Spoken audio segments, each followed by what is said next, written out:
Hi everybody, I'm Rachel Crooks and welcome to our session today. We're having a panel session here at Charleston called All Together Now, Collaborating with Faculty to Unleash Your Library's Potential. I am delighted to be joined today by three of my favourite librarians. They're here to share some of their insights and experience on the art of collaboration. We're going to be talking as a group for the next 25 to 30 minutes and then open up for a live Q&A. So our subject today is collaboration, but I'm hoping there's many other themes that will arise and emerge, mostly around strengthening the library as the institution's sort of greatest asset, and finding ways to respond to and also take a proactive role in an educational landscape that is changing continually. We're going to have some real talk about collaborative life in an age when high expectations are very real and rapidly emerging technologies make these relationships more important than ever. So let me introduce you to my panelists. We are joined today by Michelle Gattal, who is Head of Instruction and Curriculum Support at Northwestern University Libraries. Michelle is the liaison for Latin American Studies and the Department of Spanish and Portuguese. Michelle was previously Social Science Librarian at Northeastern University, Illinois. We're also joined by Melissa. Melissa is a librarian at Nova Southeastern, and she holds an MLIS and MA in History and has been a librarian for the past 12 years as the social science specialist. Melissa's very pragmatic, and I'm really looking forward to hearing from her today. We've spent the last couple of years working together as Nova Southeastern implements Sage Campus, which is an online course product from Sage, and I know she's got some tips and experiences to share with us. We also have Sarah Morris on our panel. Sarah is a librarian, educator, and a curriculum designer, and she has held positions at Loyola, University of Texas, and Emory. Sarah is currently working on media and literacy education projects with the Carter Center and as an educational consultant, and is doing a PhD. As if she isn't busy enough, Sarah has also recently been an instructor for Sage Campus, and her course on how to fact-check sources will come out in January. Sarah's got a real talent for teaching and coaching, so I know you will enjoy really hearing from Sarah. And a little word about Michelle. I first met Michelle on an airport shuttle bus in Pittsburgh in March this year, and we got straight into it, having a very deep conversation about libraries, the challenges they face, and the state of the future library. And I always enjoy talking to Michelle about these big, heavy subjects, and I think she's going to bring some real bold vision to our panel today. So thank you everyone for being part of it. I am the Associate Director for Sage Campus. Sage Campus is an online course product from Sage. I've worked in academic publishing for about 20 years and originally on textbooks, moving into online courses in the last 5 years. I lead a team of editors and an instructional designer who commission and develop online courses, which we sell to libraries. These courses are focusing on research methods and skills, and we spend a lot of time talking to librarians and faculty about how we can help them implement the product and make sure that the whole community knows about it and that they are well-used resources. So this is one of my favourite subjects. I'm excited to get started. Let me stop sharing my screen and we will get on with our panel discussion. Right, everybody is on. So we've got 4 questions that we're going to go through. And the first one, and this is where we want real talk, panelists, what has been most challenging for you personally when collaborating with faculty, when you're trying to promote the library and the many services that you offer? What are the most challenging things that you've faced? And let's take Sarah's answer on this first. All right. I always love talking about challenges. There's one that really leaps to mind for me is in my career, I've been in academic libraries for about 10 years, and I've often worked with graduate student instructors and newer faculty who maybe just weren't as aware of what the library could offer. They might not necessarily know what library instruction entailed, or they might make assumptions around it, such as we're just here to demo a database, for example, while they're also figuring out their own pedagogy. So that's certainly one, I think, area of challenge, just maybe addressing either lack of knowledge around library instruction or just kind of getting on the same page with people who might not have had those experiences before. Awesome. I think the the variety of services that you offer, that there's a lot of demystification work there, right? Melissa, how about you at Nova? I'm with Sarah, and also scaling up and scaling down to not inundate people. So you don't want to inundate the students or the faculty with too much information or redundant information, because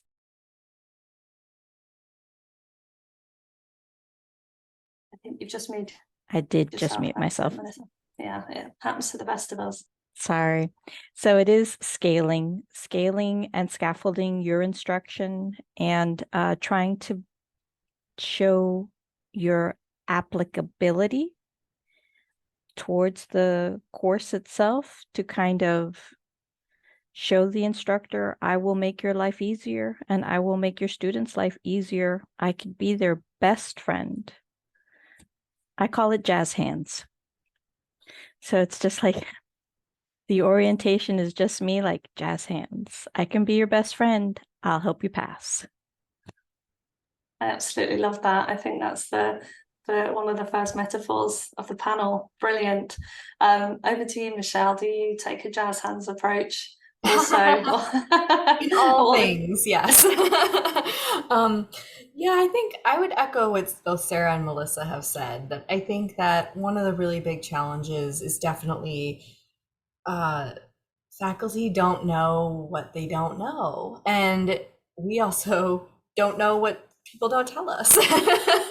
So I think that in addition to like faculty having different directions that they're going in and different experiences with the library, I also think one of the most challenging things to deal with is when communication is limited. So like in instruction, I didn't get a syllabus, so I don't know what the exact outcome is that the students are working towards. So I can't be specific. So then it sort of does become that jazz hands experience where it's like, I'm helpful, I'm helpful, I'm helpful. I can't be more specific than that. So I think that is really challenging. But I think that the other big challenge is that when we in the library want to like go in directions or adopt new roles or services or products, like librarians can really face an uphill battle trying to receive funding to pursue either staff or resources.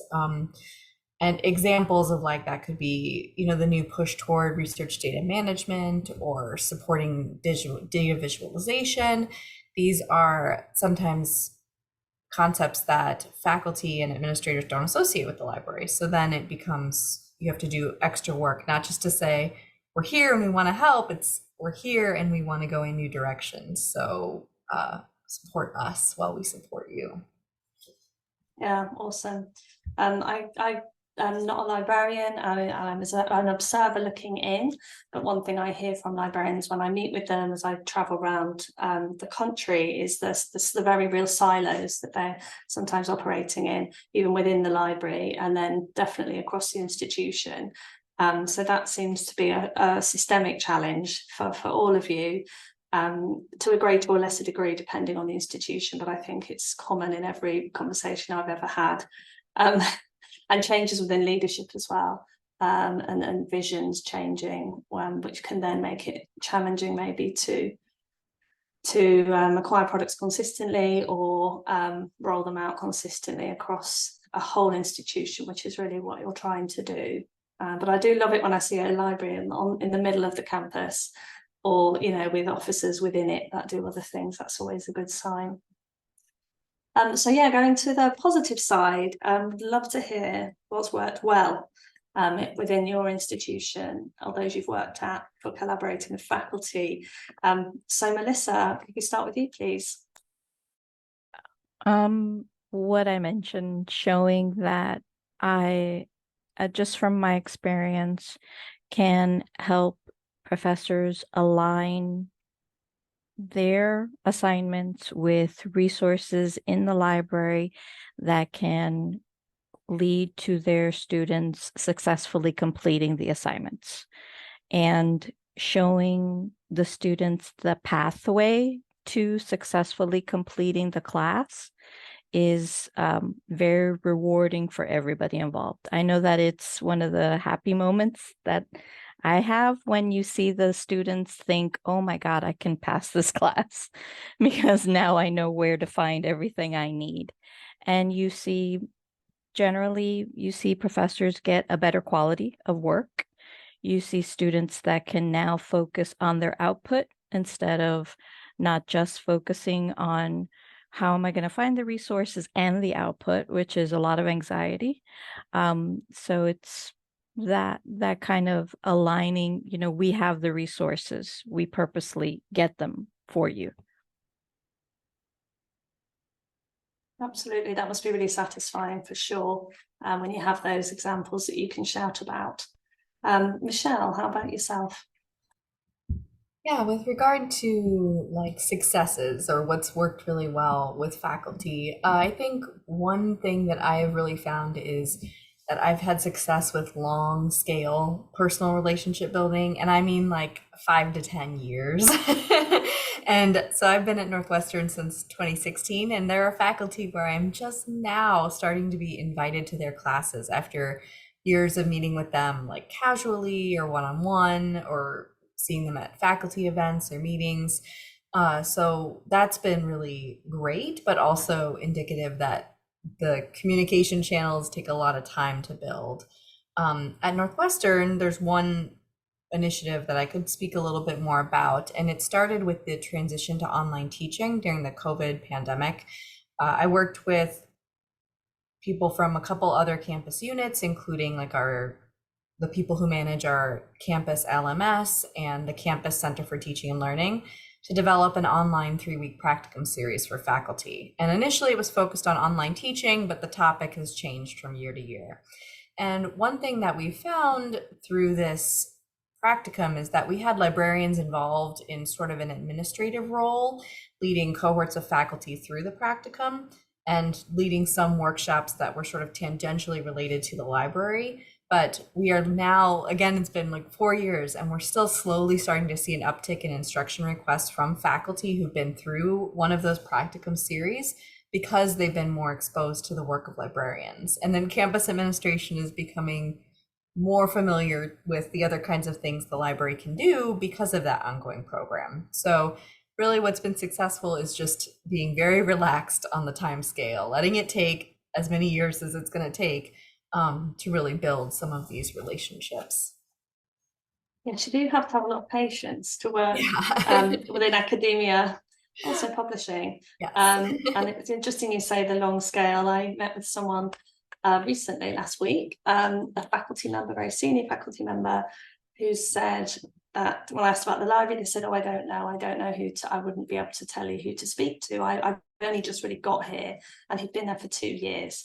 So I thought that told you a lot about, actually, that's not untypical to hear that. It's like, I'm just getting my feet under the table. It's been 2 years only.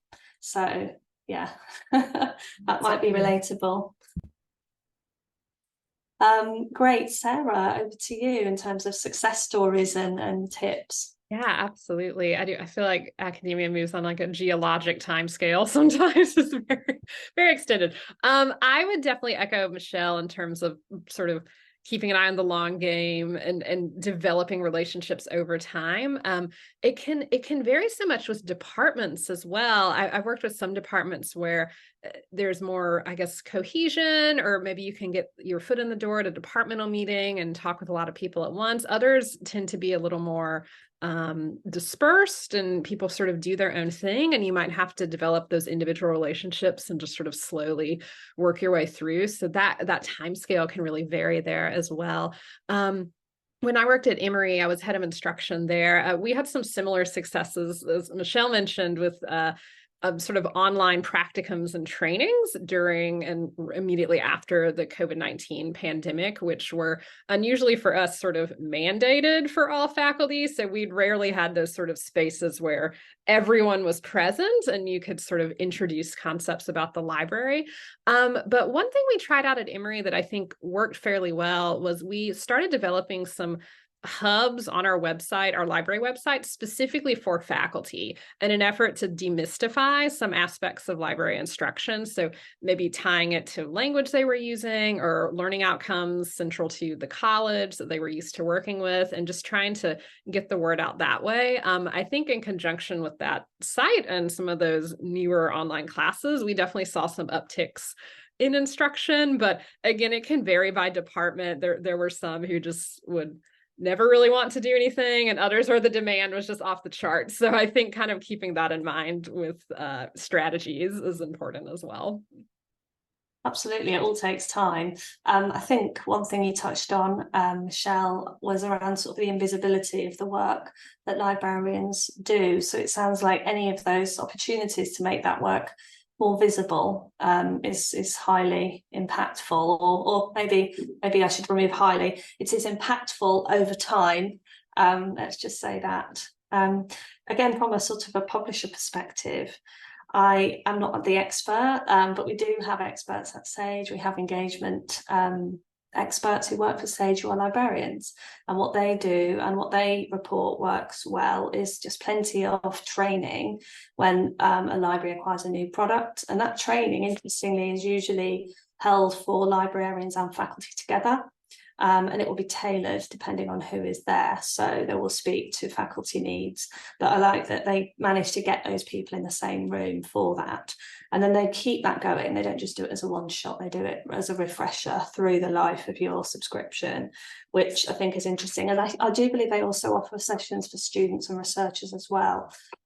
So I know that they do some great work there around training, but also advocacy. I'm really advocating for the product that the library has got, or the service, because it's not always a product, is it? It's certainly not always databases. There's lots more there to it. But yeah, I guess it's not being afraid to pull in other people to help, right? And not really have to do it all yourself. Awesome. Okay, let's move on to a trickier question. Well, it's all tricky. But now there are always specific challenges, I guess, within each institution. So all your institutions that you work at or have done will all be very different, and you'll face different issues. But thinking broadly across sort of the higher education landscape, specifically around advancements on things like AI and generative AI particularly, what impact has this had at your institution in terms of your relationship with faculty and what kinds of things you're doing as a library? Has it changed your life already? Has it changed faculty's lives already? Having access to these tools, I guess, coming up for a year now, what has happened at your place and what do you think might be on the horizon for you as a library? And Michelle, I'm going to kick this one to you first. I think that faculty are feeling directly impacted by these generative AI tools in ways that might feel new, but I think really resonate with, for me, like products like Wikipedia or other online sources, as in students could use these things to cheat.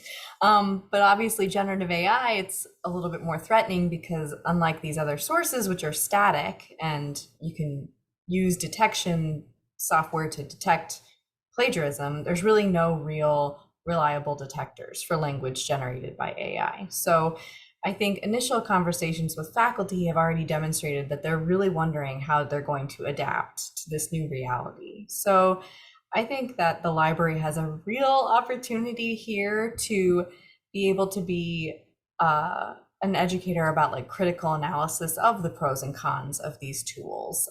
They do have a place and a potential role in information retrieval or seeking or information analysis, but they just work in a totally different way. And there was a conference on October 19th where one of the speakers said that the ways of knowing that we have now will change or have already changed due to generative AI. So we're going to have to be demonstrating new forms of knowing, new forms of demonstrating knowledge. So I think as librarians, we can really talk about how ChatGPT, for instance, works, how it generates its text, based on what, the limits of its credibility. And then I think that's an easy contrast to an academic text. But I do think librarians are the education staff that are most able to have that conversation and lead that sort of exercise. So I think it's exciting, but also just another new reality that we're going to have to grapple with. Just finding my unmute button there. Yes, grappling with is a good word for it for sure. And I really like that quote about ways of knowing have changed. Yeah, they changed with Wikipedia, they changed with social media, push notifications on your phone, and now again with generative AI. Yeah. Sarah, over to you. Yeah, absolutely. I think definitely seeing a lot of impacts and conversations around this, and something that both I think Melissa and Michelle kind of touched on earlier. I think it's yet another moment where the landscape is shifting and people might not necessarily associate the library with it, but the conversations I've been having with other librarians is that, as exactly like you were saying, Michelle, like, yes, we're super equipped to help people grapple with this and navigate this new reality. It fits well with information literacy instruction, et cetera. So I think it's kind of juggling both figuring out how to weave in, and people are working now on AI literacy and how that connects with information literacy and critically thinking about these tools, that work, but also getting the word out to other people on campus and making sure librarians maybe have a seat at the table. There's so many new AI institutes springing up and initiatives and all sorts of things. And so making sure we can, have that opportunity and space to have those conversations. I mean, in terms of libraries itself, I think people have already been noting students might have misconceptions around how these tools work, and there's certainly times and places and great uses for them, but you could also maybe use them in ways that could lead to not so positive or great results for somebody. So again, I think that kind of just dual, both working within the library space to figure this out, but also thinking about how partnerships and kind of communicating outside of the library as well. Yeah, that's great. I must say it must vary from institution to institution whether faculty think, oh, the library can help me with this, or they, like you said, don't associate you with that aspect of things. So yeah, very mixed bag, I'm sure. Melissa, over to you. How are you thinking about it within your role at Nova? I have a feeling, and I don't know if the other panelists will agree, it's going to totally wind up in our wheelbarrow. It's going to totally wind up in our wheelhouse, because professors are not going to want to deal with it. And they're going to say, go talk to the librarian, because we get a lot of unusual questions sometimes. And when I say, you should really maybe run this by your professor, I usually get my professor told me to come speak with you. And it's like, okay.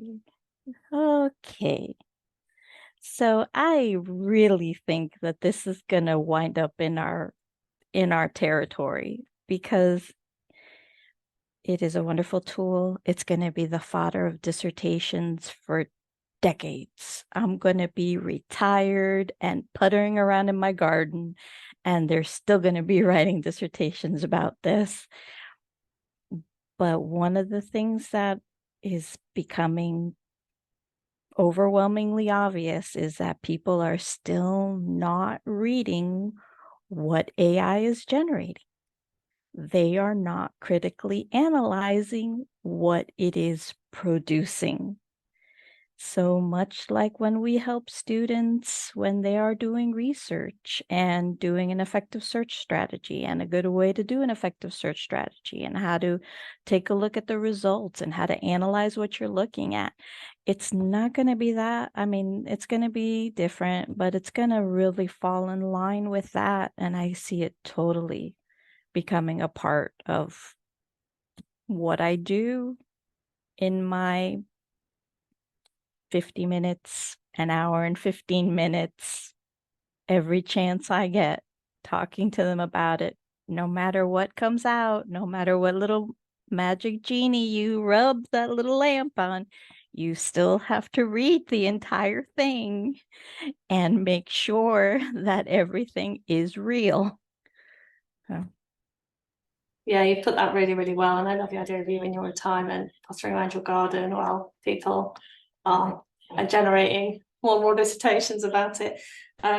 Yes, as you know, to come at it from a publisher perspective, I would say similar to yourselves, it's changing our daily work. It may change our daily work in the future, and that kind of changes our roles as publishers too. So how are we as publishers going to engage with generative AI in a way that's responsible and ethical, but you know, frees us up to do what we do really, really well. We do certainly read things that are generated by generative AI as editors or former editors, but I think, yeah, our role will change, and I think it's quite challenging for publishers. We don't know quite what the future looks like, but I will say I personally think that transparency is really important, and kind of not being afraid to engage in those difficult conversations about AI, and sort of some good thought leadership around it, rather than shying away from it and sort of saying, well, we're working on it.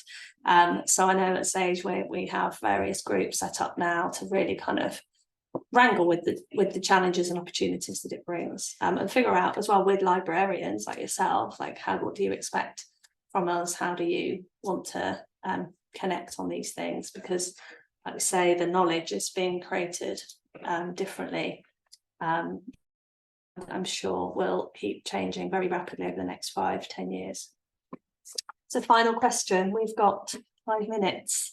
So big question of the day is, let's think big.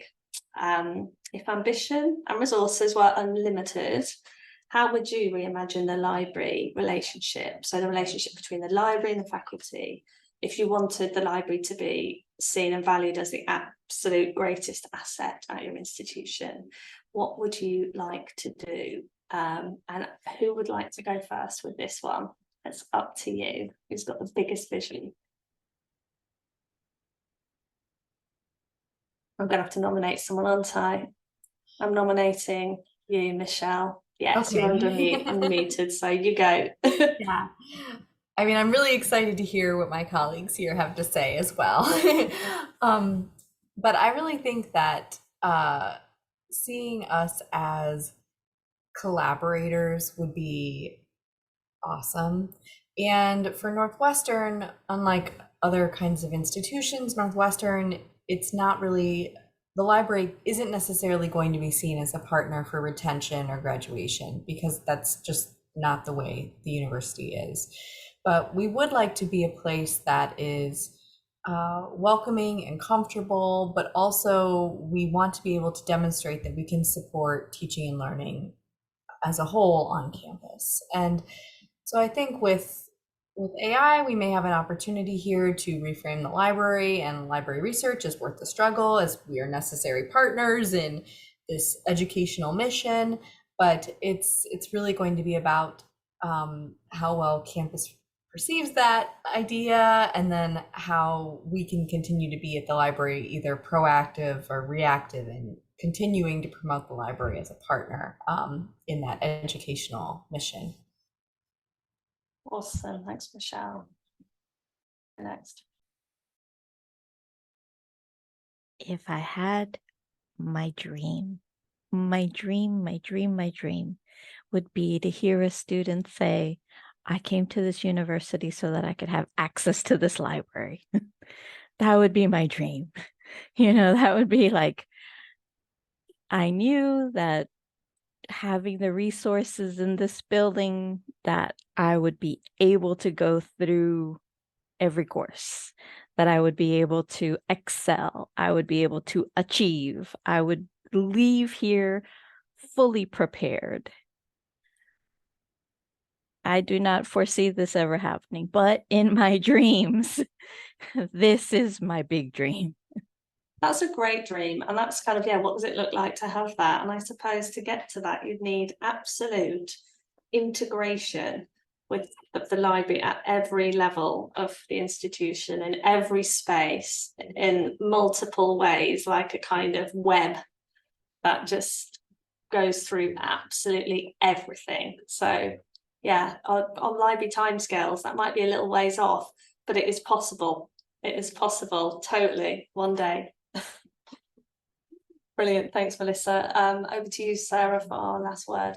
Absolutely. I would just echo what you both said. I think like my dream is, yeah, to have the library seen as a valuable and vital partner in the educational mission. And I'd add that I think librarians have so much expertise. And so for me, I'm really passionate about having that recognized and having librarians have a seat at the table across campus. Like you were saying, Rachel, just that kind of web, like librarians everywhere and making impactful decisions and helping the conversation along about educational mission and core curriculum and things like that. I think the work we do in libraries is so central to today. I mean, challenges people are facing and skills people need. So that would be what I'm passionate about in my dream, is just to have us be recognized as that critical partner and be in those conversations across campus.